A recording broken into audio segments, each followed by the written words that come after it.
Today on 90 Feet Away, we are joined by baseball lifer, Coach Jamey Shouppe from Florida A&M University. This guy played in the minor leagues for the Houston Astros, 21 years as the recruiting coordinator for Florida State, and head coach for 11 years. Join us talk about recruiting in the 1980s compared to recruiting in 2024. This is one you don't want to miss.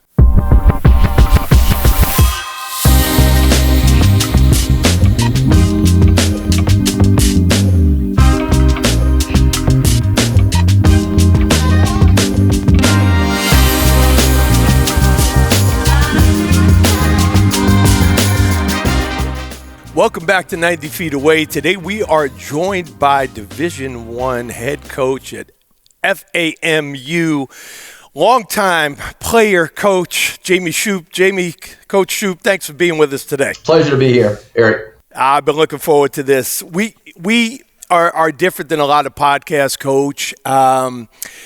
We are trying to help kids figure this game out a little bit, overcoming adversity through baseball and helping them through the process. The process changes. The process has obviously changed since guys like you and I have played the game. And you know, that's one of the things I think I want to start with you, Coach, if you don't mind. You are born and raised in Chattahoochee. And did I pronounce it correctly? You did well. I want to know how old you were when you were able to spell that correctly. Well, you're an Alan Jackson fan apparently, because he has a song about way down yonder on the Chattahoochee. So, small town. Wouldn't change that for anything. I've had the opportunity to live in some big places as well, and I'll take the 2 red light town any day. Not far from here in Tallahassee, Florida, 45 minutes away from Florida State University. The campus I work on is Florida A&M University. It is actually 2 blocks from Florida State. Played at Florida State, a little bit older, so I was drafted as a senior out of Florida State in the 8th round by the Houston Astros in 1982. Played there, met and married my wife, who was a cheerleader at Florida State for the football team in the Bowden eras when things were just starting to get going. So the 80s were a fun time, no matter what people say. But reading up about you didn't start at Florida State, right? You started. I went to junior college first. Right. Okay. Yeah. And if you don't mind, I'd really like to talk about that, because every kid that laces them up and tries to pick up and throw a baseball, they are committed in their minds that D1 or bust. And It's not real, right? It's just not real. We know what it takes, right? 1% of high school baseball players, get to go to a D1. And for me, I have tried to tell every player that plays for me, marry the baseball with the academics, go to the right place that's going to help you develop not only on the baseball field as a human being, but that doesn't mean that for whatever reason, Jamey Shouppe might not have been a Florida State guy in high school. Were you just not recruited? Was recruited that much different back then? If you could tell the kids about that, I'd appreciate it. Yeah, no question. It's a great point, because I wasn't ready for the Division I level. And had I gone to a Division I school, it would have been short-lived, my time there. Gave me a chance to play, first of all. The minor league system proves that. You can't out-coach playing. Plain and simple. You got to play the game. And we were able to play, 40, 50 games a year, was able to get better. The velo picked up. I was a 2-way guy at that time. Got to Florida State and became just a pitch. Well, played some as a defensive replacement in the outfield late. Would actually pitch in the 7th or 8th and then play outfield, then come back in the 9th some games actually to play, to pitch as well. So there's a place for everybody. I mean, that's the path that people get to the big leagues is varied. I mean, it all different ways to get there. There's no one set way. And this day and era that we live in, with the transfer portal, with the NIL money, I used to tell kids, if you can't make it at Division I school, go to a junior college. But now, with the way we're watered down as a lower Division I program, because they're going to pay, and especially next year when it goes to 34 scholarships, I think it is, at the Division I level. I don't know quite what to tell kids yet. I mean, go if you get some money, get a chance to play, go play. If it doesn't work out, you can go to another Division I program, or you can go to a junior college at that point. It used to be really simple, and I guess that's a pretty good indication of where we are in the world today, because things aren't as simple for the kids growing up now as they were for you and I when we grew up. But I mean, now it's a lot more complex. There are so many different avenues with the transfer portal. You know, used to go to a Division I school, you had to sit out a year. Now you don't have to. So, meaning if you transferred from D1 to D1, right? I just want to be clear, right? You have to sit out for a year. I'm recruiting a kid right now that's a high school kid that 2 years ago I wouldn't have recruited him, or 3 years ago before the transfer portal, because I wouldn't get him. He would get a chance at a Division I school. Now he's not getting that opportunity at Division I school, because they're not just recruiting high school kids. They're recruiting kids from other Division I programs. Recruiting would probably be the NCAA taboo to use that word.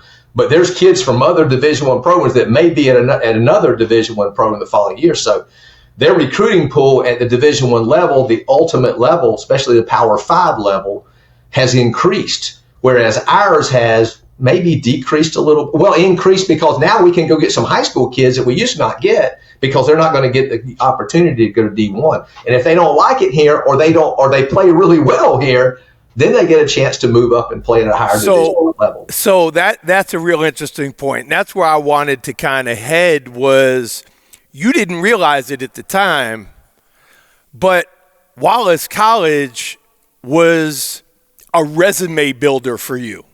Absolutely. 100%. I feel like today these kids need a baseball resume. They do. And then they can transfer, because like you said about high school players, I mean, some of them are just not ready. They're just not ready to compete against 21-year-old kids. Then you add in COVID, and you add in the transfer portal. And now you got true freshmen that some could be 17 or 18 years old playing against 21 and 22-year-old men. Yeah. The other side of that is coaches are being judged on wins and losses. Well, who do I want? Do I want a 17-year-old? Do I want a 22-year-old that's going to help me win right now?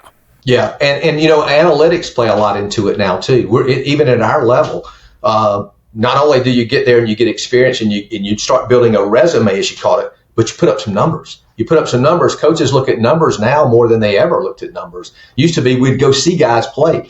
I'll sign some kids that I've seen video on and their analytics look good, and I'm able to sign them.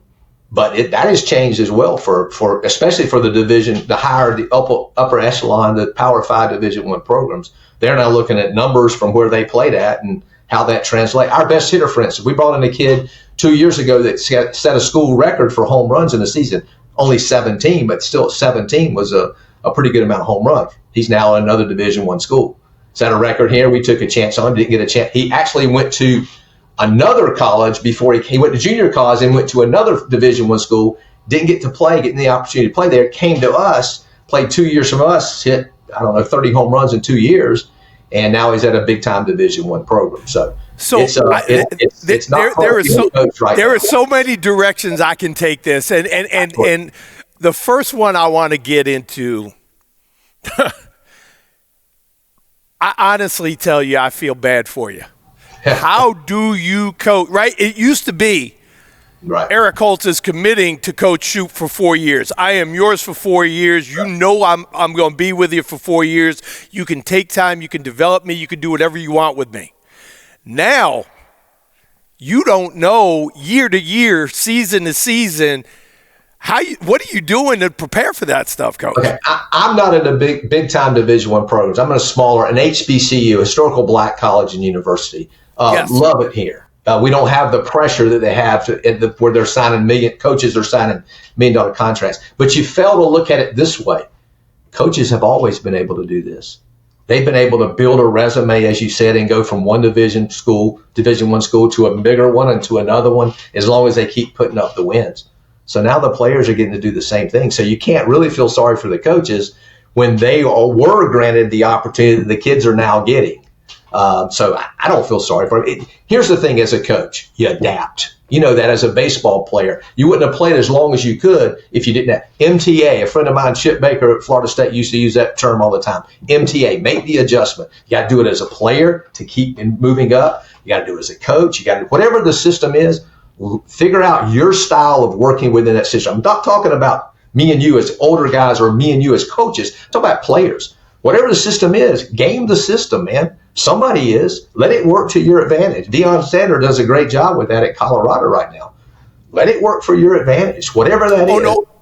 I think it's great. I think it's great for the kids. They should have the opportunity. But I think where I was going with it was, in the past, you knew what your senior class was. So then you knew what you needed to replace to kind of bottom fill, right?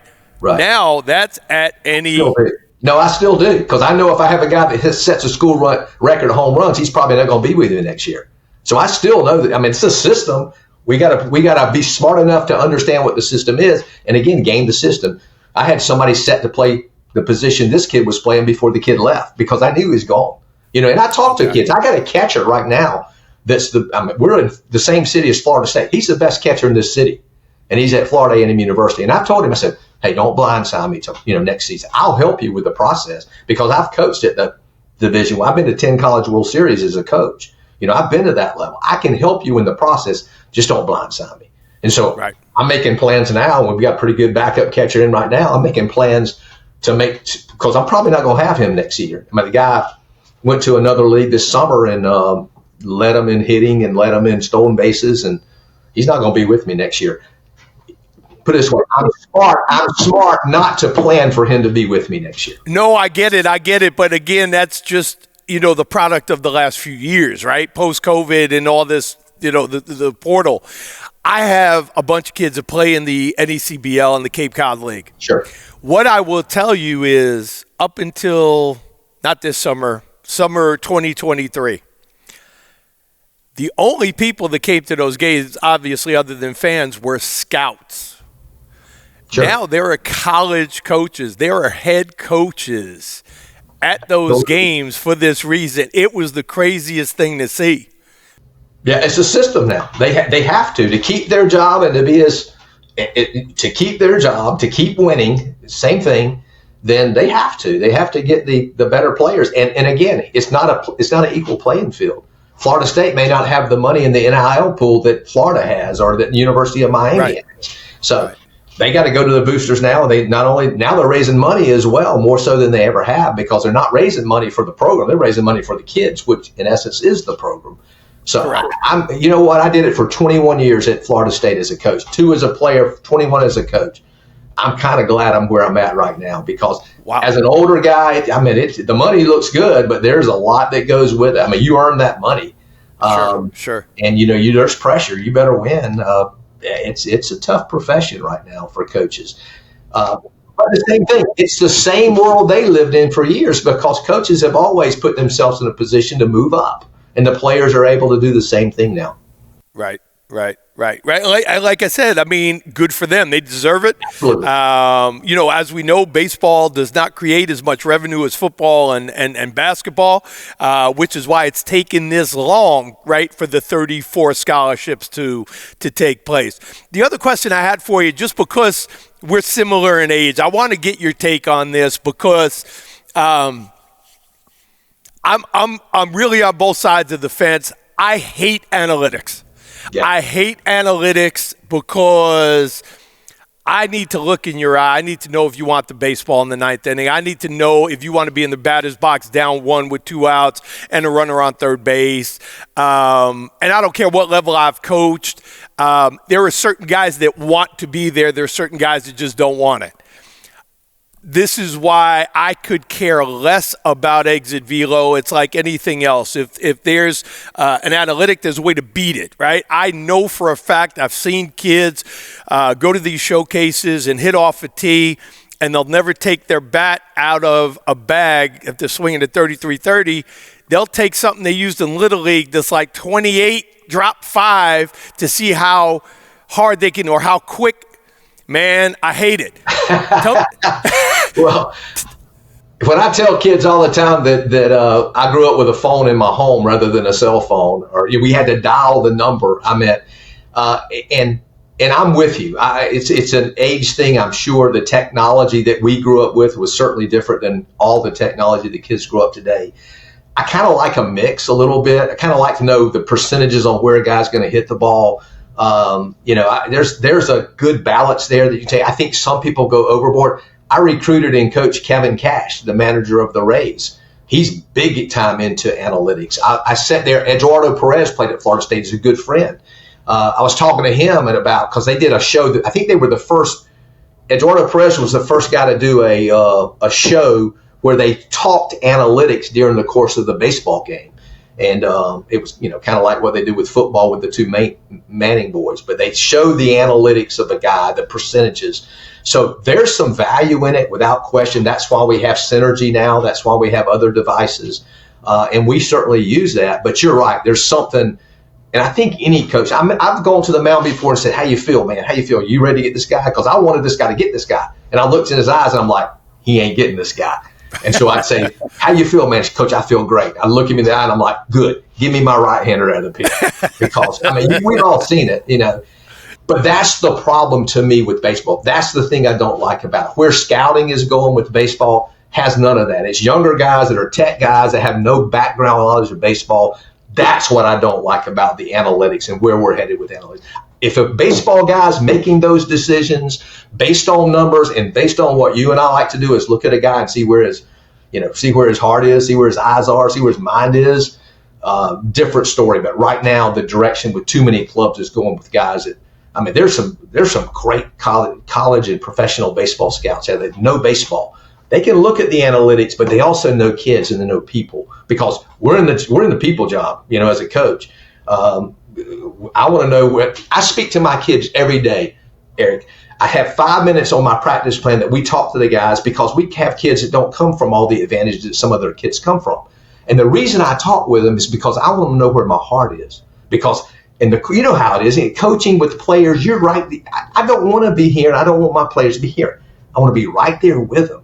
And you can't do that if they don't trust you. And they're not going to trust you if they don't know what your heart is. So we tell a story that relates to baseball and relates to life every single day. I make my coaches do once a week that one of them will do it. Just so they know where we're at. So when we talk to them, it ain't about analytics all the time. It is sometimes, but not all the time. They know where we're coming from. They know our heart's in the right place, and they know we want the best for them, not just in baseball, but in life. So I think there's a healthy mix. I don't dislike. I probably dislike it. Like I said, I dislike it from when it's coming from the wrong people. When there's not a balance there at all. I had a feeling that I was going to love being with you today because I feel the same. Yeah. Kevin Cash, people looked at him like he was crazy. Yeah. He created the opener, right? Yeah. People are using that all the time now.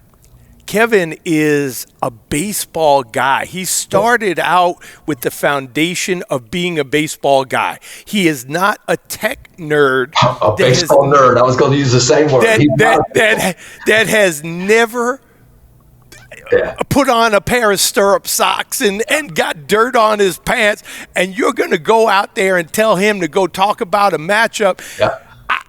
That's the part that just it breaks my heart because – here's a good story here. Go ahead. Great story, because this makes your point a little bit.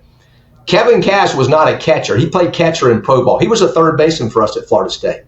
My wife's not a baseball nerd, but even she, with her, of course, obviously she's followed baseball for a long time now with the involvement I've had in it. But one of her favorite things she used to say was, she'd like to say, this kid did this kid did this, and she loved to see Kevin Cash throw the ball across the infield from third to first. That's analytics. She can see the arm strength there. You don't need a baseball nerd to do that. You need a baseball person to say, can he throw it where he needs to? Can he swing the bat? Is his bat playing the correct way? That's going to make those numbers happen. There's a reason those numbers happen. It's too simple sometimes. But again, I guess it goes back to your point as well. Kevin Cash had a great arm across the infield. He's going to play somewhere in the big leagues, just a matter of where. My wife could have told you that. So she's not a lifelong baseball person. And it's funny because I do, again, we have Rapsodo, we have hit tracks. I have to have it in what we do for a living. But where I love analytics is if I'm facing you today and I know what pitcher is, I do want to know, the rotation of his best pitch, how he's going to start me, how much vertical break there is on his curveball. What am I sitting? If you watched the game last night, and I'm not a Met fan, I'm a Yankee guy, but Pete Alonso sold out to Devin Williams' changeup last night. Did he? You think he did? Because he's only hit 3 balls to right field and 3 home runs to right field this whole year. 34, 35 home runs. Did he, or did he just get lucky? I'm hoping. I'm going to tell you. I hope he sold out, because if he was late on 87, we got bigger problems. Yeah. Right, in his contract year, if he's late on 87, I have a feeling he sold out. Right. Yeah. So even in that case, right, you got a 50-50 split. Choose one. Yeah. Go up there with an approach and choose one. Do something. But have a plan. Right. Even but for me, have a plan. For me, the pitching part of analytics is more helpful so that I can give my hitters, and my hitters aren't going up there hoping for the best. They have an idea how to attack, the same as a pitcher is going to be, how to attack. I was lucky enough to coach Dean Kramer, the pitcher for the Baltimore Orioles. And I saw him last week when they were in New York, and pre-game I said, Dino, I just got to ask you a question, man. Like, this isn't college ball. What are you thinking when you have Soto, Judge, and Stanton coming up? What is your attack plan? And it was the most awesome thing I've heard, Coach. Honestly, it was put them on defense. I'm attacking them.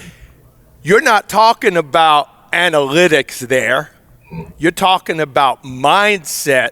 Mine are bigger than yours, and I'm coming at you. You got to have it here, or you got to have it below the belt. You got to have it. Oh, yeah. It helps to have them both. So. and to hear that from this kid who shut the Yankees down that night again, that's what I'm telling you. My feeling about analytics, just it doesn't incorporate, but it does help. Steve Carlton, second behind Randy Johnson, all-time left-handed strikeout leader. My favorite quote was from Steve Carlton. They asked him who the toughest hitter he ever threw to was. His answer, never threw the hitter. I threw to my catcher. Screw the hitter. He knew what he was going to execute his plan. Sometimes guys get so caught up in the analytics, I'm going to go and try to throw my worst pitch to a guy's because it is his weakness. Go to your strength. If that's your strength, Go to your strength. Believe in yourself. Again, have it here and maybe a little bit here, and blow the belt a little bit. Always helps. Well, Carlton was one, but how about Maddox? I got good when I stopped trying to miss people's bats. So what's the starter for now they're not the Brewers, the number one, Kelly? Was it Kelly? I don't know. He's Greg Maddox at 98. The guy was unbelievable. I saw him. I'm that's the first time I've seen him all year. With my job, I didn't get to watch a whole lot of baseball. Man, that guy was electric the other night. Of course, he's sitting at home with you and I right now, just like you and I. See, but that's the same thing, though, and we could talk about that another time. But when you played, maybe you had one guy on the field throwing 93, 94, maybe. Yeah.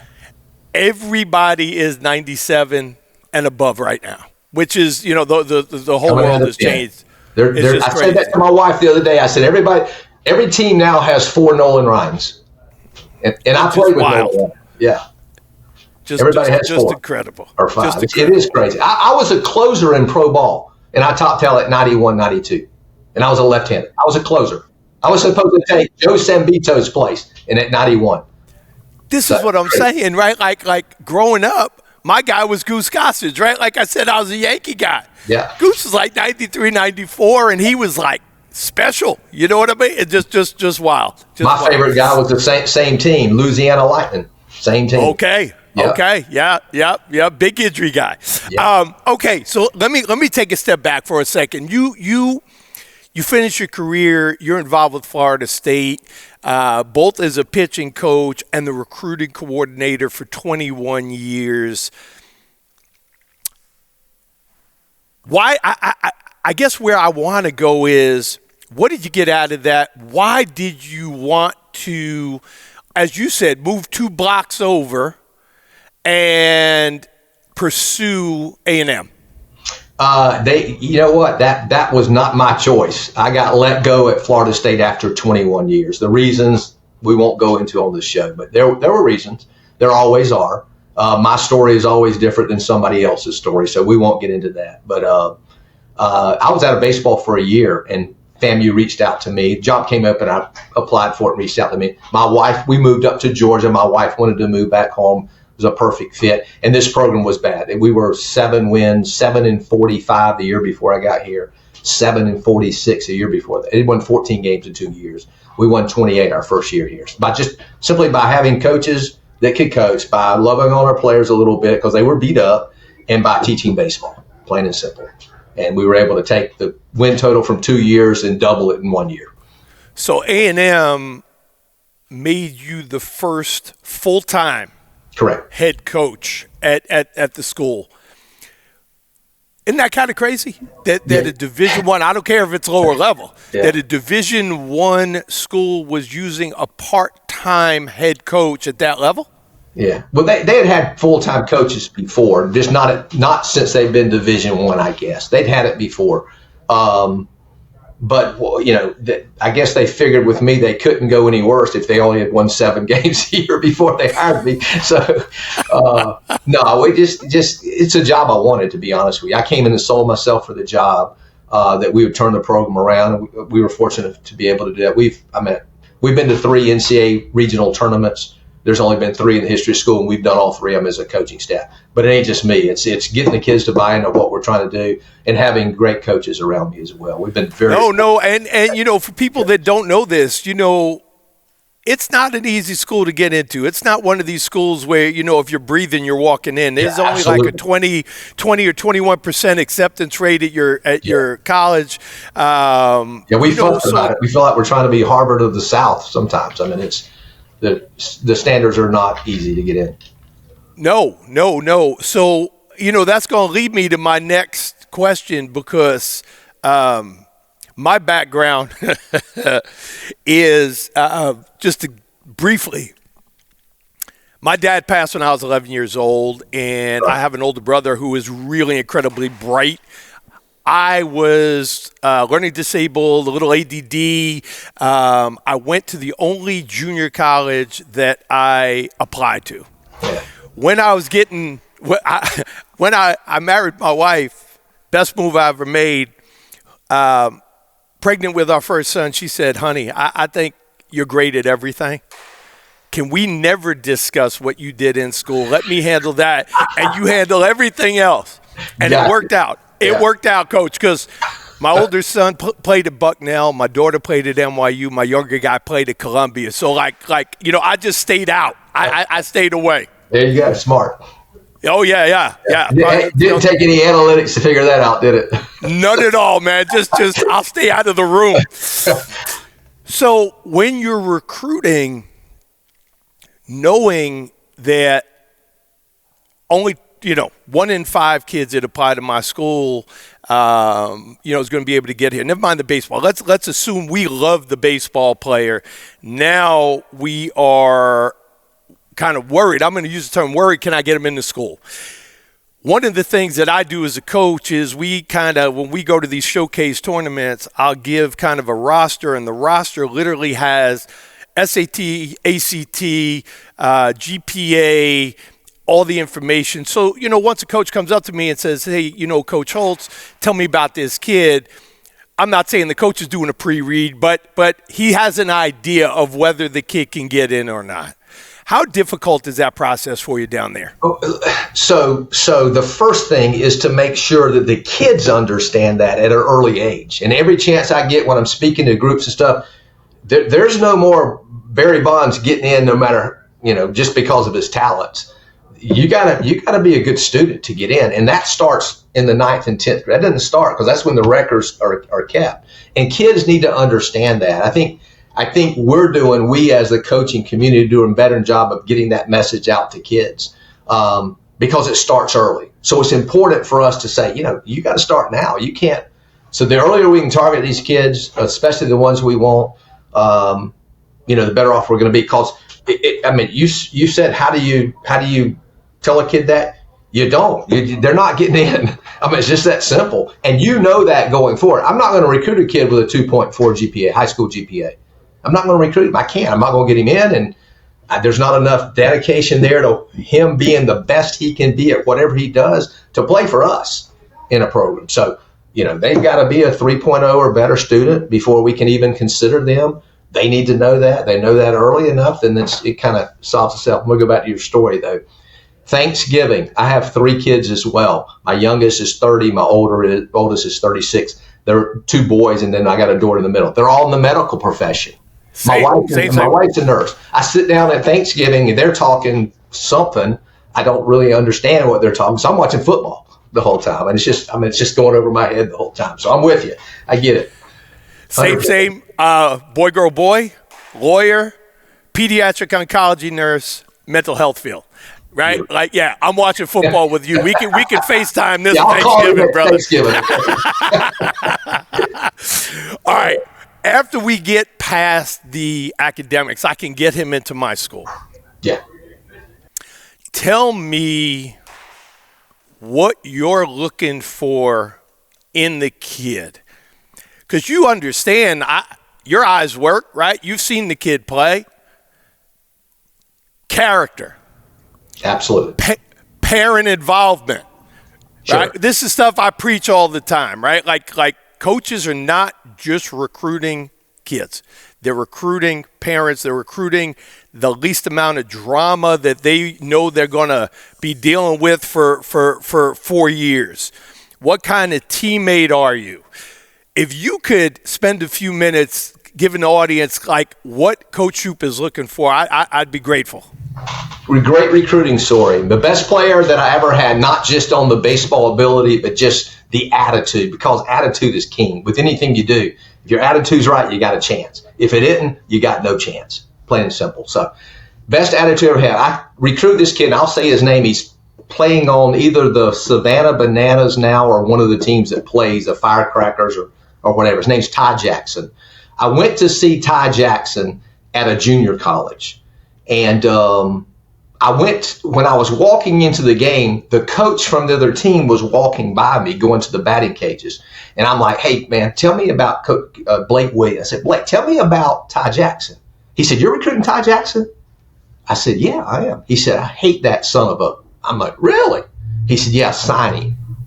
In other words, this was a guy that the coaches in the other dugout ain't going to like him, but his teammates and his coach everybody wished he was on their team. I saw him that game. His first at-bat, he hits a ground ball back to the pitcher, runs a 4 flat to first base. Second at-bat, he hits a ground ball back to the pitcher and runs a 4 flat to first base. Third at-bat, believe it or not, did the same thing. Never dropped his head. Nothing ever changed. After the game, I talked to him. I said, Ty, man. He said, Coach, man, I'm sorry. I'm much better than that. I said, what are you talking about? So everything I want in you, what I saw today. Because a guy that's going to never quit no matter what, there's a guy that we're going to win. That guy led us in on-base percentage both years, led us in batting average both years, won a championship, went to the NCAA regional where we had a chance to beat the University of Florida that was number 2 in the country. We ended up getting beat 2 or 3 to nothing in that ball game. Had some opportunities to score because Ty got on base when he needed to. He struck out the first game against Florida, against Caglione, who was 97, 98. And I'm like, I got on to him, I'm like, he walks by me and in a somewhat playful mood, I'm like, Ty, you can't strike out. He looks at me, looks up at the scoreboard where 99 on the fastball still up there, and looks back at me and says, I got you. And he got 2 hits the rest of the game. I mean, that's the kind of guy. I tell kids all the time, your attitude's the most important thing. If you got talent, fine. That helps, obviously. We want guys that are talented. But when we draw the line on who we'll get and who we won't get is based on your attitude. That guy I knew was never going to quit. No matter where he hit the ball, he's going to play the game the right way. That's a coach's dream, man. Add to it that he was very talented. He should be in pro ball right now. The guy could flat out hit. And that's the best story I can tell you that shows you what we as college coaches are looking for in kids. I'm going to tell you, when I am working with 16-year-old, 17-year-old kids, I always refer to who do I want in the trenches with me when something's going wrong, right? Because life is easy for everyone. When I'm 4 for 4 and life is just it's going well. Everything's going well, right? I got no reason. But it's when things are going to shit. And I want to see who's patting the other guy on the who's picking up his glove, running it out to him, what kind of teammate he is, and who I am committing to spending those 4 years with. I don't believe that talent is enough, right? Because you have to want to have that guy. Ty Jackson might have had the worst day, but if he pulled up halfway to first base, he wouldn't have been with you. Another story, if I can tell another story. Yeah. I was at Florida State. I was in I'd been on the road. I was in a recruiting fund. I was tired of being on the road, man. I'd seen somebody else's kids more than I'd seen my kids, playing baseball. And I heard about this kid on the other side of Atlanta, which is about a 4.5 hour drive. And so rather than flying up, my kids were younger. Rather than flying up, I drove up. And then after the game was over, I was going to drive back, pull in about 3 or 4 in the morning, sit in the lazy boy chair. So I was there when the kids woke up. I could see them off to school, then go back and take a nap. I went to see this kid play. Kid was really supposed to run. He had all the physical tools. The analytics that you want were there. I'm sure at the time we didn't have analytics, but I'm sure it was a 98 mile an hour exit velo. I'm sure everything was lined up. He gets to the plate. First of all, I get to the part. He's got shirt tail out, his hat on backwards. He just looks lazy, walking everywhere. And I tell kids all the time, you got one chance to make a first impression, and his was not really good. He gets up and he hits a ground ball to the shortstop. And a lot of scouts are there, a lot of college guys are there, and I got my watch out, and I hit my watch, and I never stop my watch because he never gets to first base. And I tell kids, I said all the time, and I ask this question when I'm talking to kids, I said, you know what that guy did the second time up? And everybody's like, no. I'm like, neither do I. Because I was back in my car getting some rest so I could go see somebody that plays the game the way the game's supposed to be played.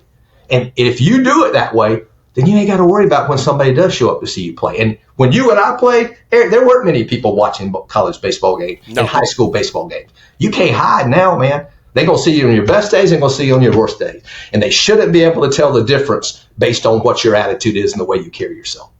So hat backwards, shirt untucked, wearing gym shorts, and Crocs, maybe slides. That's not what we're looking to recruit, right? You don't want them either, huh? Yeah. I got to ask you a question. I took a look at your roster. Yeah. If I'm correct, I'm going to say about 40-ish kids on the roster.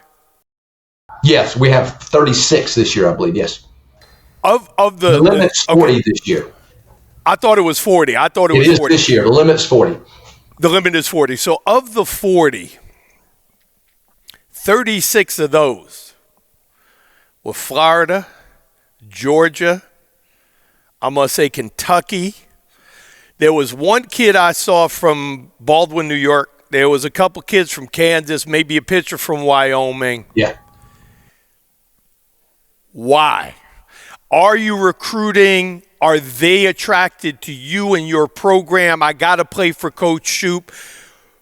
And I want you to answer because I'm going to tell you at the end a great story that I got for you. But I want to hear your answer first. Two things play into it. One, we're in the in-state school, which means kids from the state of Florida, they don't pay as much as kids that are out of state because their parents grew up paying taxes within the state of Florida. It being a state school, there's an out-of-state fee that has to be applied when kid comes in that hasn't paid, his parents haven't paid taxes the whole year. So that's one reason you see our roster with more Florida guys. It's a disadvantage for us in a lot of ways because a lot of schools in the conference we play in, the SWAC, they don't have that. They can get kids from all over, and they're all considered in-state in terms of what the kids have to pay. So it's different for us. Second, the best recruiters you have as a coach are your players.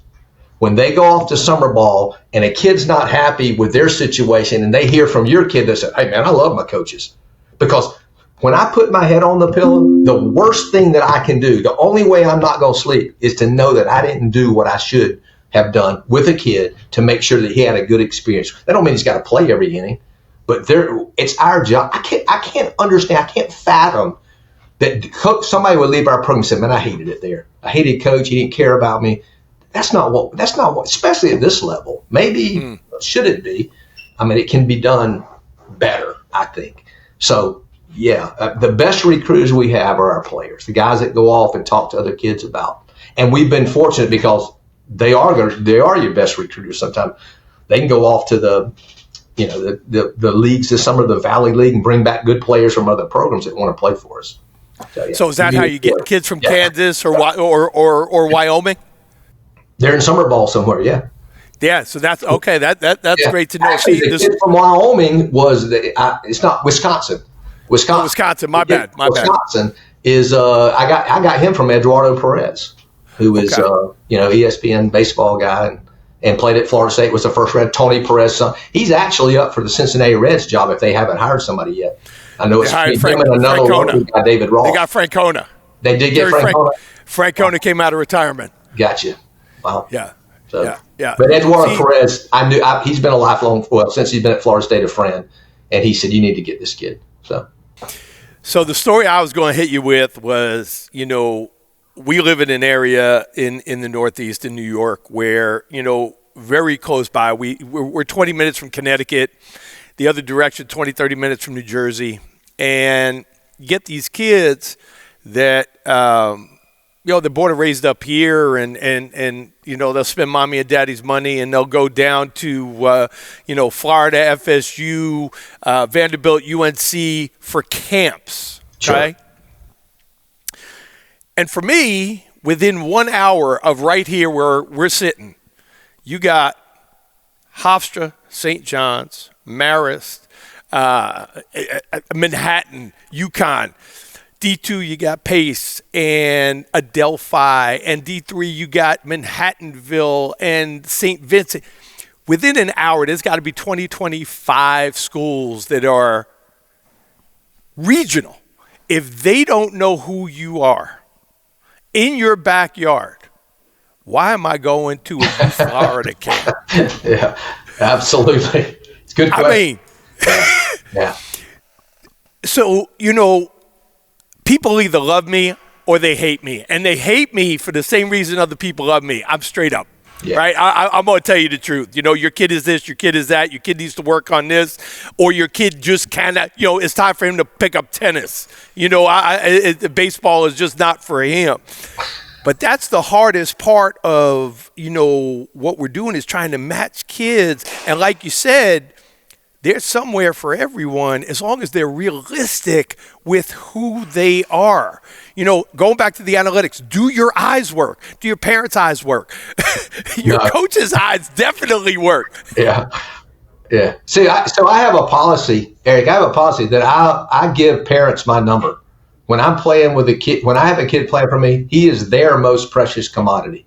Their parents can, I don't want to be their best friend. I tell them that. I don't want to be your best friend. But if you have problems about the most important person in your life, your kid, your son, call me. By all means, call me. I don't want you sitting in Chicago or Wisconsin worrying about what's going on when I see him every day. So I have that, with our kids. And again, it gets back to your best recruiters are that kid that you tell the parents that to. Sometimes the parents are your best recruiters as well. But that's you, Coach. You need to understand this, right? You cannot fake care, love, passion. You can't fake doing something the right way.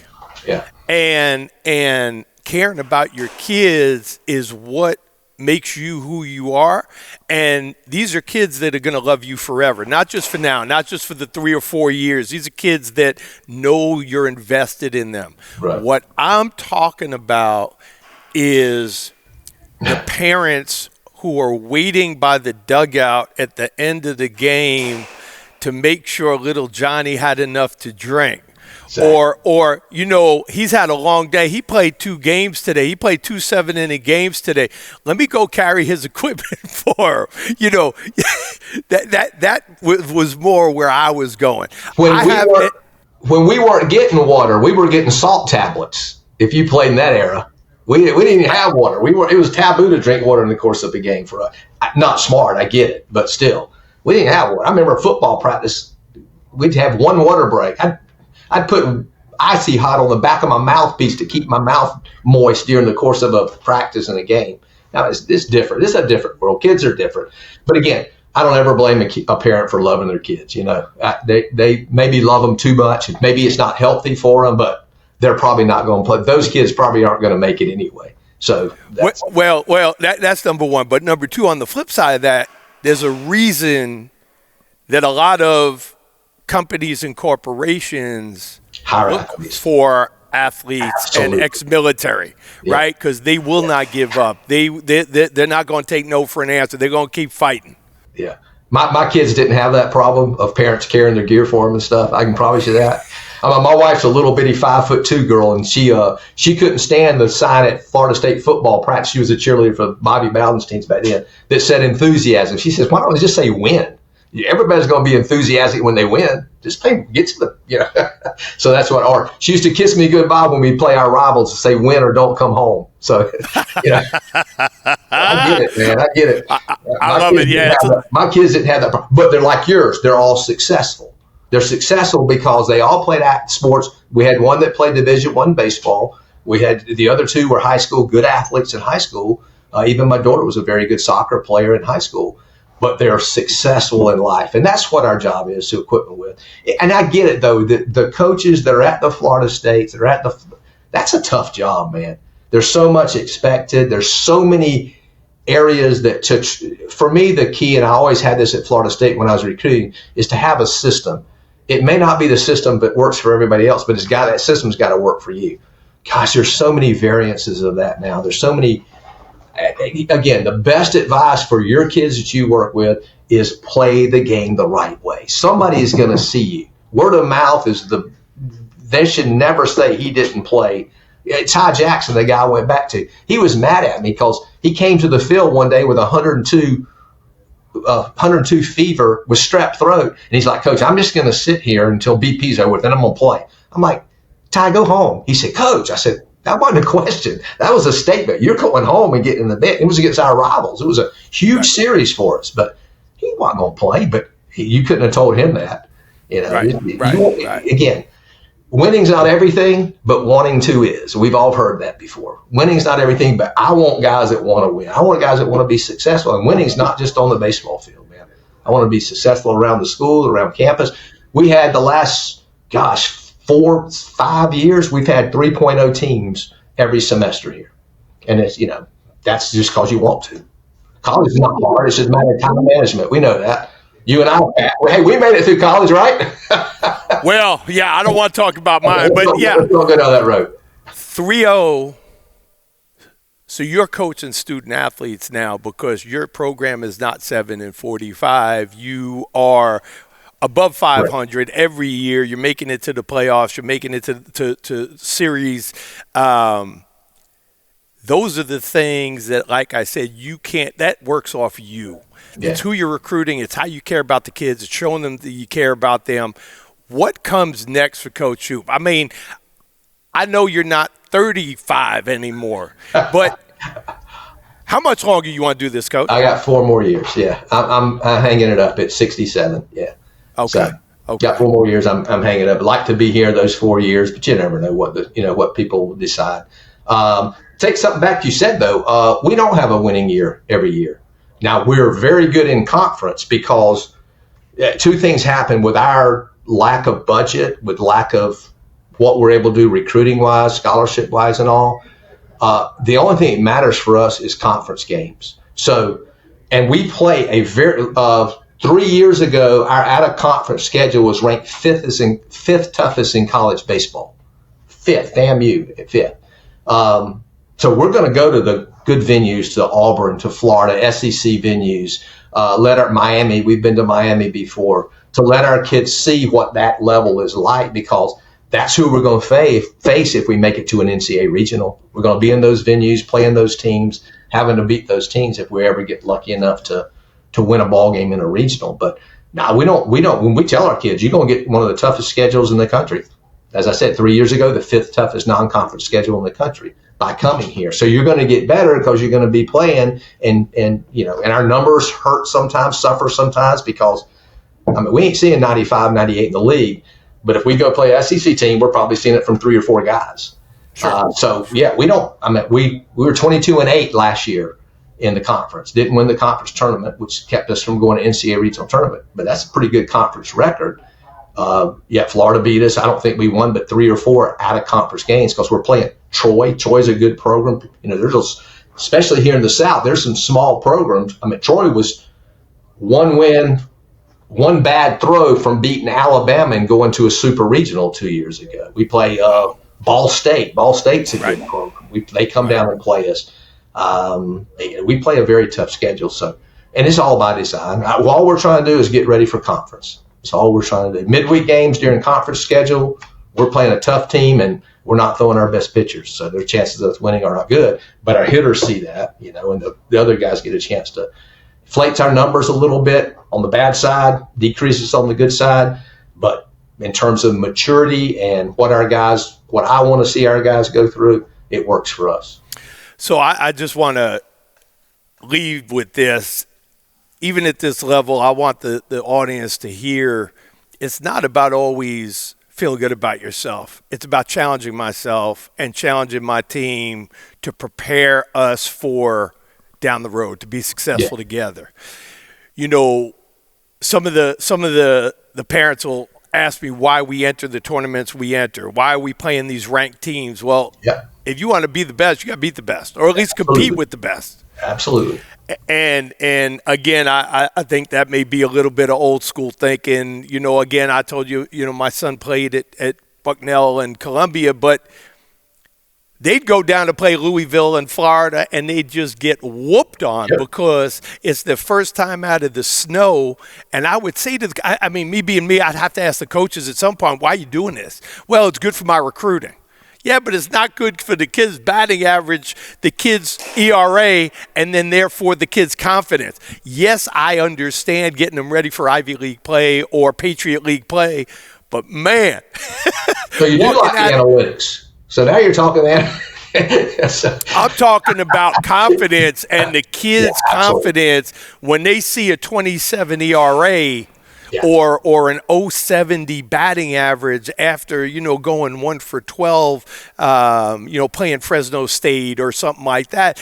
I just know how the kids are today, and they can't be a whole tremendous amount of confidence. That's on us, though, too, as coaches. It's us to make sure we instill that. The right attitude. Again, it goes back to attitude, which is key to everything. And understanding that, hey, you just faced 98. We're not going to see that in conference, But that's on us a little bit too, to make sure we handle baseball. One thing I try to tell my kids all the time: baseball's not easy. If it was easy, we wouldn't have soccer, right? Everybody be playing baseball rather than soccer. But, it's not easy. It's not an easy sport. And it teaches you about life, because life's not always easy either. And you got to be resilient, and you got to have the right attitude, and you got to win. Winning just is defined differently by different people in different situations. And so winning for us on a midweek game where we're playing the University of Florida is being competitive and readying ourselves, understanding that our attitude's got to be right. If we 0 for 2, the third at bat's what matters. If the guy we have a bad inning, the next inning's what matters. 2 most important words we tell our guys. We actually say it 2 ways. Who cares and so what? That's got to be your mindset. You know that as a player. Who cares, man? I'm dead.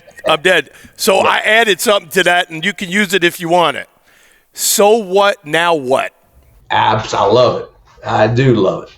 Absolutely. So right? What? So what, now what? How are you going to react to it, right? A bad call or whatever. Now what? We get plenty of those bad calls. Everybody does. So, yeah. So we do, because we're not sometimes, and I'll get on the umpires sometimes. Sometimes we're not, because we're not expected to be in a ball game. I'll go to the umpires after a couple of bad calls and say, hey, we're here to play too. Call the game right. It doesn't matter. It's still baseball. Anything can happen. Hey, we beat Florida in 2014. We beat Florida. They were 6th ranked team in the country. FA&MU did. Shocked the world. I was getting calls from people in California about how'd you beat Florida, because here's the beauty of baseball, and this is what I try to teach my kids all the time. Anything can happen. It's a team sport played by individuals. If we beat Florida because our third baseman played better than their third baseman, our first baseman played better than their first baseman, and 2 of our 3 pitchers pitched better than 2 of their 3 pitchers. Anything can happen. You get a close ball game. That's why 2 years ago when we had it was 2-0 going into the 8th inning, that I thought because I thought the pressure would have been on them, not us. We weren't expected to win. They were supposed to get an easy win and go the next game and play UConn or whatever team was, Texas Tech, I think it was, in the regional at that time. So that's why baseball is a beautiful game. Eric, you know that. That's why you're still involved with it. That's why I am. No It's question. because it's it teaches you so much, and there's never, you never reach that pinnacle. There's never that perfect baseball game, and you're always striving to get better. And for us as former players to teach that's what keeps us alive. That's what keeps the blood flowing through our body. Here's the last question I got for you. You got 4 more years, and then are you coaching your grandkids? I hope so. I hope so. He's I can send you a video. He's 5, got a pretty good swing if you want to, how grandparents are probably worse than parents. So, and my daughter's the only one that has kids right now. And she sends me a video. What's he doing wrong, Dad? Like, there's a quick fix for him. So let him play the game. But that would be wonderful. I've got 2 grands and a 3.5-year-old granddaughter and a year-old grandson. My son says to me, Dad, you're going to be ready for T-ball, right? I said, dude, I know about coaching it. I said, I'll be there watching it. Boy, here's advice, and I've never done it, and I'm just going to give my advice to myself and you. Probably don't want to give the parents your number if you're the coach of the team. I'm just guessing. I don't know. I'll tell you this. After Tyler's team, the next team I'm going to coach is going to be a team of orphans. Coach, thank you for being with us today, man. This is great. I became a big Rattler fan today, Absolutely. And I look forward to watching you. Really, really appreciate you spending some time with us. This was awesome. Well, I appreciate it, man. Thanks for having me on the show.